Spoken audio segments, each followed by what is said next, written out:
But I want to talk to you guys, hit on loans. This has come up a couple times working with different agents. Agents call me in the field, and feel free to do that too. You can call me in the sit. You can call me in the field on your way to a sit. You can call me the night before, and we can game plan or strategize. How are we going to close that opportunity? How are we going to close that sit? And again, in the home, happy to do it. Put me on speakerphone. Let me get the health. Give me an idea what the debt is, and I can get to work and use me. That's fine. Sometimes I can't answer, but at the same time, your direct upline, if they're not available, keep dialing up the upline and find somebody that'll answer and help you close that down. And again, it could be a little bit more on you to be organized, and the night before get on the phone and prepare a game plan for each one of your sits. So kind of look at their age, look at what they have going on based on the information that you have, and try to come up with what 3 options you feel like is going to put them in the best spot possible.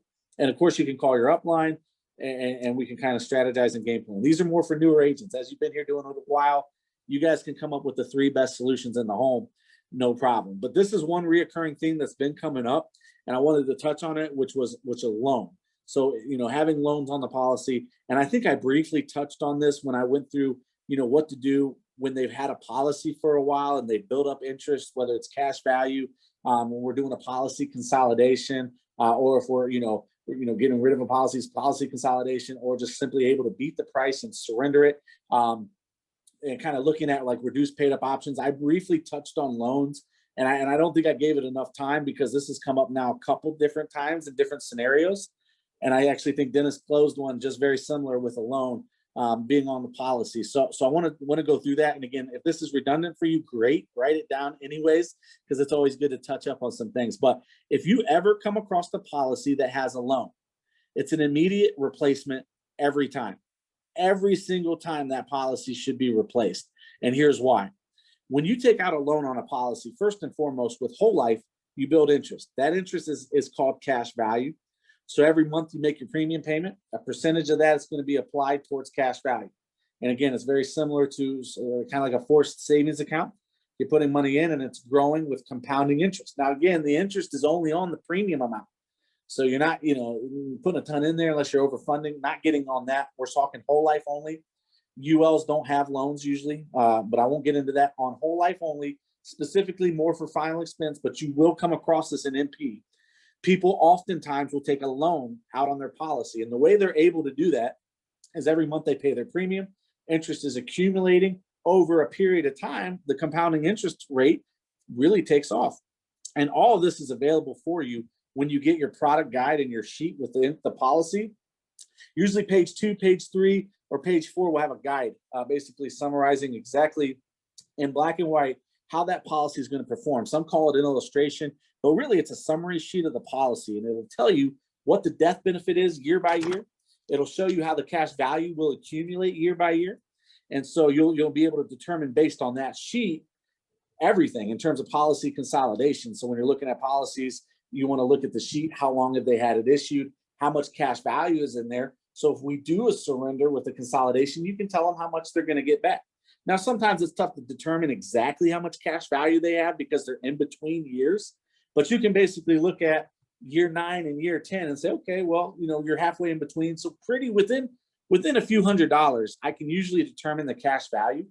But you can also determine the cash value another way, and that's simply call the carrier and say, Mildred is in year 8.5 of her policy. Here's her policy number. How much cash value does she currently have? And they will tell you. Also want to know what is the current reduced paid up, because we may take that route. And then also, of course, when you're calling in about policies, the face amount, premium, when was it set up? All that can be determined by calling them, but it's also going to be available on that product sheet, that page that you're going to have within the policy, okay? So it kind of outlines how the policy is going to perform.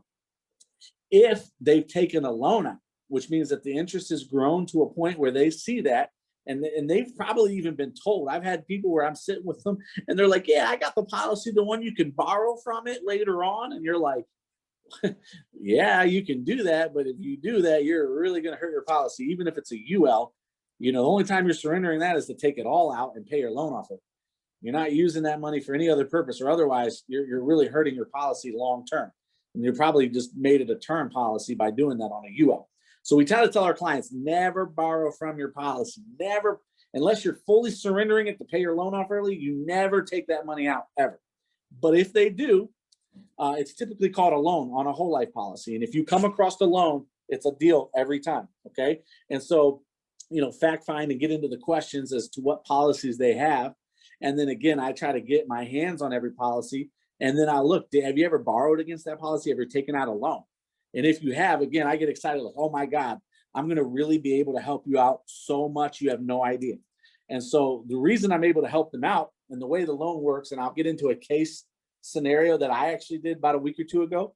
But the way this works is when you loan from a policy, whatever you loan, whatever you take out, one is the interest that's built up. That's the only amount you can loan from it, by the way. So it's only up to the cash value at that current time is how much they can take.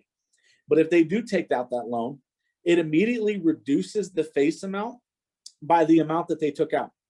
So let's say they have a $10,000 policy and they've had it for 20 years. And sometimes you'll find they took a loan out a long time ago, but most importantly, so say Mildred took out a $4,000 loan.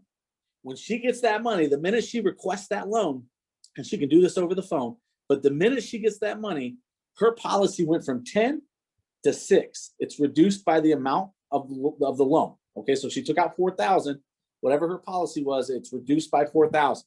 So that is immediately the death benefit. If she died tomorrow, the minute after taking that loan, she's only going to get 10,000, and the insurance, or 6,000, excuse me, only getting 6,000, the amount less the loan. But the insurance company's looking at, well, you get the full 10, right? Because we gave you that loan. So it's really 10,000, okay? So no problem. The problem is that, again, that face amount's immediately reduced. Most companies charge an 8% annualized interest rate for a loan. Some are 7, some are 7.8.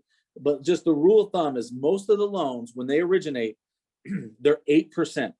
Now that's an annualized interest rate. That's not monthly, but it's annually. So if they took out, in my scenario here, where if they took out $4,000, her immediate death benefits being lowered by $4,000 to $6,000. On top of that, that $4,000 loan is being charged 8% interest. So if you guys can do the math, I can do it pretty quickly. But if you do 4,000 times 0.08, that's $320 annually in interest. Okay, that's annual in interest, right? Every year that loan's out for that amount, she's getting that amount of interest being charged to her. And again, most of this isn't explained when they take the loan. It's all in the documents, but they don't read it. So some people will have these loans out for many, many years. And that interest rate, they want you to pay that back. But if you can't afford it, say you can just barely afford your premiums. In fact, I mean, it's reasonable to feel like you can probably only just barely afford your premiums because you're in a financial bind where you had a loan from your whole life policy. So again, you're most likely not in a scenario where you can pay the extra amount of money to help service that loan, not even pay that loan off. I'm talking just servicing it. So again, you have $340 being charged annually in your interest rate. If you don't pay the insurance company $340, they don't care. They're just going to take that amount off of your face amount. So every year, your face amount's being lowered by that interest rate, that 340. And the horrible thing is, again, that's a compounding interest formula. So the next year, your loan amount is the interest rate, the 340, plus the 4,000 you already loaned. So now your loan amount's 4,340, and that gets 8% interest. So now that's over 340. That's 350, 360, whatever it is. So hopefully you're getting how they charge that interest. Now, this is the sweetest thing ever, because this is why this was replaced every time. So for them to keep their premium level at just $6,000 when they've already taken a $4,000 loan, they've got to pay the monthly premium they agreed to, whatever that is, plus the 30 some odd dollars a month just to service that interest rate. And again, the interest rates could be different. Let's say they took out $2,000, that's $160 a year in interest rate. That's still $15 a month. Okay. So, again, whatever that interest rate is annually, divide it by 12, and you'll come up with a monthly amount. And the way I present this to my client, and this is the way that it is, they've got to pay that amount monthly in addition to their premium just to keep $6,000 of whole life face amount in place. So now when they've taken out that loan, they not only have the monthly premium, they've got the amount of premium that they need to just keep the loan from going higher. That doesn't even count paying that loan back. That's just the 8% on the 4,000, that $320 a year. I don't know if I said 360, but it's $320 a year. That $320 a year is just to keep it level, to keep that loan from getting higher. Really, you should be spending that $320 plus, an extra $30, $40 a month to eat away at the principal of the original amount that you loaned. Okay, because otherwise that loan amount is going to stay there and your death benefit's always going to be lowered by how much you pulled from it. And again, this is why it's always a replacement, because usually, I don't care if I'm 10, 15 years later, usually what they're paying for with the reduced amount, the amount that's been taken from the loan, plus the interest rate, I can usually get them all the way back to 10,000, if not very close to it, for less than what they're paying in their premium plus the interest. So usually, and if there's still any cash value left, I can save that as well. So you can come in and explain to her, like your client, you can say, well, client, you loaned from your policy, but thank God you've got me here today doing your review for this final expense program, because I'm going to be able to not only fix that loan for you, you're not going to have to pay any extra money to service that loan for you. And in fact, I should be able to get your whole life policy all the way back to where it was before you made the decision to take that loan. Now, again, the premium should be close, but it may not be exact, but still get rid of that loan, add the extra $4,000 that's been missing. And more importantly, you don't have to worry about a loan. You don't have to worry about your face amount decreasing if you can't afford your premium, plus the interest amount of premium you need to service that product. So that way you don't have to worry about anything continuously decreasing or any of these other issues that you may have. In fact, you'll have a way higher death benefit. Usually, if you can look at what the premium is that they're paying a month, plus what they should be paying to service that interest, and usually you can get them more whole life than what they had now. Every time. You may not be able to get them all the way back to 10, but I would say every time I've done it, I've usually got them pretty darn close to where they were originally at, not having to service, obviously, that interest rate anymore. And so they're getting back to 10,000, where if they died tomorrow, they're paying the same premium they were when you walked in, plus the interest that they're servicing, that 80, 60, 80, whatever that is a month to service the interest and pay their premium. But now they got $10,000 death benefit to show for it. And you may have increased their premium, but when you look at the interest rate, you might have actually lowered their overall bill. And that's usually what I look to do. I usually try to come in right around what they're paying with the premium plus the interest and say, look, now you don't have to worry about any other issues if you can't pay that policy or anything like that anymore. If you can't pay that interest, you're not having to worry about your face amount decreasing. You're not going to be getting letters or anything like that. Because if we don't do anything and I leave it be and you don't service the interest, you just keep paying that little monthly premium, your face amount's going to continue to go down and go down and go down. And eventually it could go to zero. You could actually lapse the policy just from a loan. Okay. And so that's happened. People have been actually getting really close to some of that. A couple different case scenarios. I'll take you through this. One, a lady, so this was recent. This was on a UL. This was like, I think I was in training. I'm not sure who was training with me at the time. I think it might have been Dennis, but we had a client who had a universal life policy that was already underfunded, but he was already depleting his cash value at $700 a month just to try to keep his premiums in place. This was a UL that was crashing. And then he borrowed $5,000 from it. And then they got a letter saying that your policy is going to lapse in December because he's only paying like $300 a month or $280 a month. And then the back end is being eaten. So he's got like $750 on the back end taking away his cash value every month. This is from an underfunded UL. However, he took a loan out as well. We were able to surrender the remaining $5,000 and get his policy back to being permanent. A better case study, as opposed to using a UL, is I had a lady, she was 86 years young. She had a Sendo policy for $4,000. And then she had another policy that was $10,000, but she had taken about a $3,000 loan 6 years ago and had never done anything about it. So that loan that she had taken 6 years ago, that $3,000, it had grown to like almost $7,000 or $8,000. And when we called the insurance company, she was floored to know that she only had like $2,400 in remaining life insurance because the cash value, the loan had eaten all of this cash value. Now she's 80, I forget, like in her 80s, 82, 83 years old. So she was like freaking out. She thought she had 10,000, took this loan out many years ago. Nobody ever explained it to her. And so she was in a bad spot. She had maybe 6,000 total when she thought she had like 14,000. So She was about to call, we called the insurance company. They wanted like $80 a month to just service like that $7,000 loan. It had grown a lot, granted, but it was like, it was ridiculous how much she had to pay a month just to keep that 2,400 in place.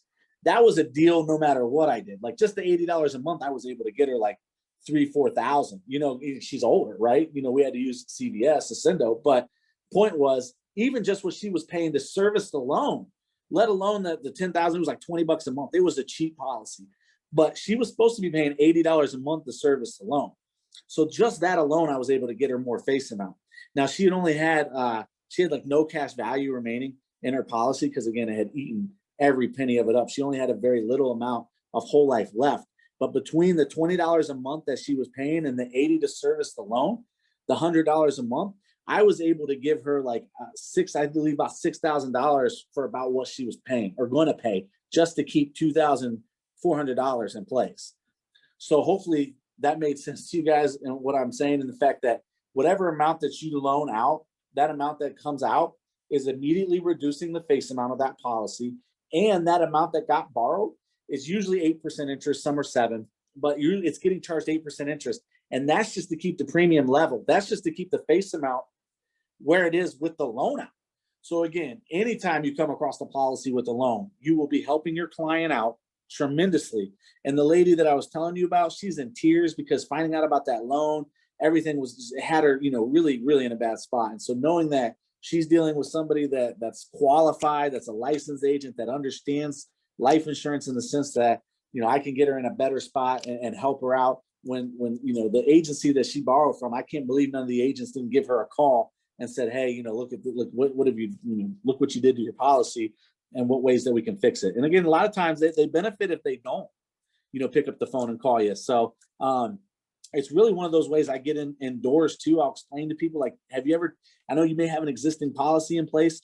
There's a lot of reviews. There's been some updates for 2021 going into this year. You may be eligible, you know, for discounts within your own policy. You may be eligible for money back, but I'll also look at to make sure, you know, there's no loans or anything on that policy that could affect it going down the line. So it's very important every couple of years to have all of your policies reviewed.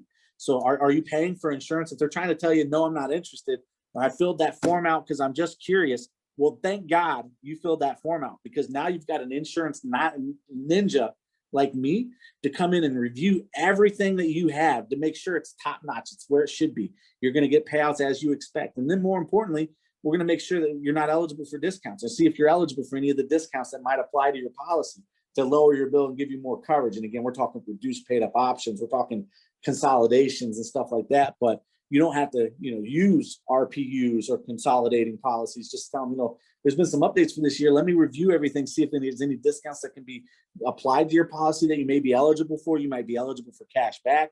If you've taken a loan, there may be some loan forgiveness programs that I'm able to find for you. Again, very similar to this entire presentation of what we've been talking about. Loan forgiveness is obviously replacing that policy and getting them out of that.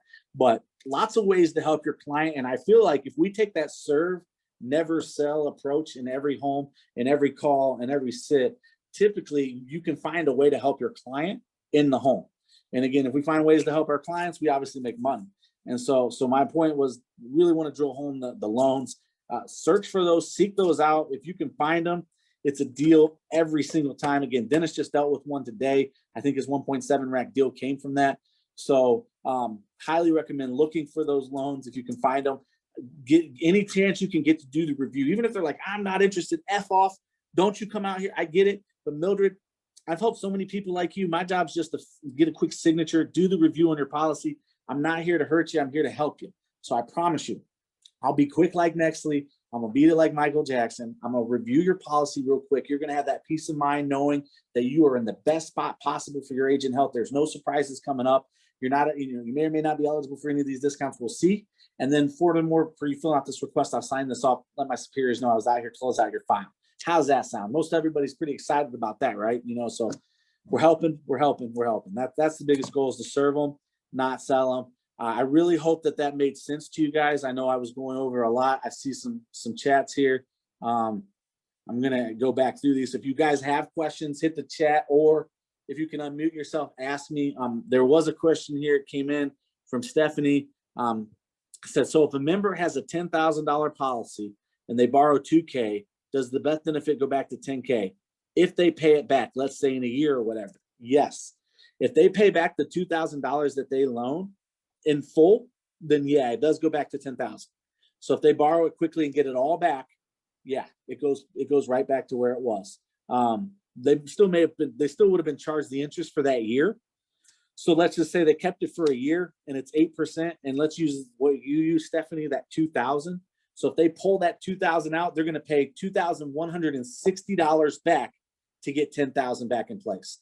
But yeah, if they can immediately get it back in, then they're back to normal. Okay, no interest being charged, no nothing. So yeah. Next question was Brittany Knox. Make sure you cash out the remainder of the cash value after you replace this. Yes, if they pay it back along with the interest. So Brittany was answering your question. She was right. If they pay it back with the interest, it goes back to permanent. And she's absolutely right. If you come across the loan and there's still remaining cash value, if they earn more cash value since they loaned that money, they've taken that money, make sure you get the remaining cash value out. Still do the surrender, which is I dealt with on the New York Life example with that underfunded UL. He still had $5,000 in there. However, if I didn't surrender that day, within the year, by the end of January, because he was underfunded and his cost of insurance was more than what he was paying in premium, that $5,000 was gone by December. So I was able to save the remaining cash value. So again, ULs are the best if it's guaranteed and you did the smart solve and you illustrate it through 120, you're solid. Don't let anybody ever tell your client otherwise. They may say, oh, it's only guaranteed for 10 years. The interest is only guaranteed for 10 years. So any person that comes in and tries to tell you that a guaranteed universal life isn't the way to go doesn't know insurance, flat out. But that's another topic for another day. If it's underfunded, it's the worst product in the world, though. And it can be a very expensive term. If it's underfunded, it's much less, might as well have a loan anyways. But the point was, this was an underfunded UL that was also borrowed against. And that also, when they have a UL, if they borrow against a UL, forget all the guarantees we put in place, because that money has to earn the interest it needs to earn without being touched to make sure your premiums level through your 120th birthday. And again, I can teach you about ULs too, but a GUL, if it's guaranteed and set up correctly, it's not going to lapse. It will not lapse. It's guaranteed for a reason. Okay. So you can be confident knowing that and look for those underfunded ones. But more importantly, if they have a loan, it's got to go. And that's the main reason. So again, I know I went quick. I feel like it made sense to me. I had some details that I wanted to make sure I hit home with you guys. If it didn't, obviously you can use the chat session now to contact, to ask that question, or you can get with me directly. But look for those loans and be cognizant of people that, have had a policy. They're like, oh, and this is more for new agents. But again, they're like trying to get you off the phone, or they're at the door. They're trying to say, well, I've had my policy for 20 years. Okay, great. You're probably eligible for discounts within that same policy just for filling out this form and being a resident of Ohio.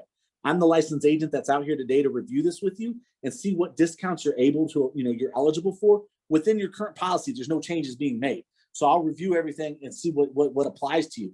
You may be eligible for cash back. So again, I'm going to look at it and review it. Now, and immediately ask this question: do you have your folders? Good. If you do, this will make it quick. Shoes on, shoes off. If you don't have your folders, Mildred, no big deal. Good thing you filled that card out, because guess what I'm going to do? Get those reordered for you, because that's the most important thing, is to have your claim forms in your folders. That way, God forbid something happens to you, your beneficiary knows who to call. If you don't have those things and something happens to you, things could get missed. Policies could go unclaimed. So very important to have these reviews every year or two. And that's why they set up this program for seniors like you. And thank God you accidentally filled this one out, because I'm here today to do this review. So again, shoes on, shoes off, and you're in the door. So use that. Hopefully that gets you at least one extra sale a week, a month, a year, anything like that's putting money extra in your pocket. But I guarantee you'll come across this, honestly, probably once a month. If you're running final expense and you're working hard and we're hitting our 40 hours and we're hitting 15 sits a week, which was our minimums, and we're writing 2K, you guys are going to probably see a loan once a month. And so I can't tell you how many deals this has helped and how many clients you're going to help. And it's not just about our pockets, guys. Again, we do this to make money, provide for our families. We hype the numbers. The point is, and really we should go over how many families did we help in a week. and make that your focus this week. Make serving, not sales, but serving be your focus, and watch your numbers blow. And I swear God rewards that. It's just like, it's just putting the client first, putting them in the best spot possible, trying to help them. I say a little prayer before I sit down with everybody, like, let me help this person, help them to be receptive of my message, and let me put them in a better spot than when I came in. And if I can do that and get paid to do it, can you find a better job anywhere? Honestly, there isn't. So let's make that our focus this week, y'all. Serve, never sell. Anybody needs one-on-one time with me, let me know. I'll schedule you in. My Friday's getting kind of crazy. I still run the field. So, but let me know. I'd love to sit down with each of you, or get with your uplines and get some one-on-one time, because I just can't, even role playing, even just going over and practicing. If you've been doing this a long time, it still helps to get some, just some extra sauce or fire. Or even a new guy, you see somebody killing it like AJ, like, what are you saying in the door, man?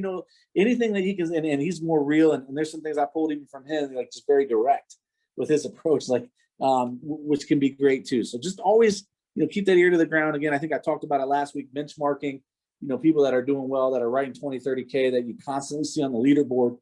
There's a reason. It's not that they get better leads. They may spend a little bit more than you are on leads, but they can, because they write a lot of business. So let's all get to that point. There's no reason you guys wouldn't be with us. You got some of the best coaches in the game. And I don't say that to my own horn, but I promise you I will outright anyone. There's anybody, it doesn't matter. So, again, heads up, same lead. If the leads are the same, I take our top guys over anybody. Okay. So, and I don't want that to sound cocky. That's just facts. These are just truths of this industry. So awesome. Somebody said good info. I'm glad you guys liked it. I always try to come up with something. I know some of our calls aren't as good, but for the most part, y'all, hopefully you can implement this week. Let's crush it. Let's keep those numbers up. 80K again this week. If anybody needs me, I'm here. But otherwise, let's make it a great week, EBG.